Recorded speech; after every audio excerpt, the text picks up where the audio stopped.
मगर भाई ने आपको स्कूल में दाखिल करवाया जहां से आपने मैट्रिक का इम्तहान अच्छे नंबरों से पास किया। फिर 1913 में सीनियर कैम्ब्रिज का इम्तहान पास करने के बाद 1919 में कलकत्ता में डॉक्टर अहमद डेंटल कॉलेज में दाखिला लिया और 1922 में डिग्री हासिल की और मुंबई में प्रैक्टिस शुरू कर दी।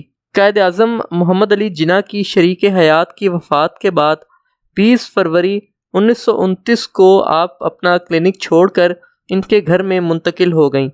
इसके बाद आपने ही तमाम उम्र कायद आज़म रहमतुल्लाह अलैह का हर तरह से ख्याल रखा।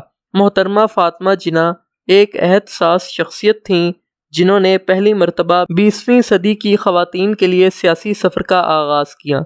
आप कौम के लिए बहैसियत माँ का दर्जा रखती थीं, इसलिए मादरे मिल्लत का खिताब मिला।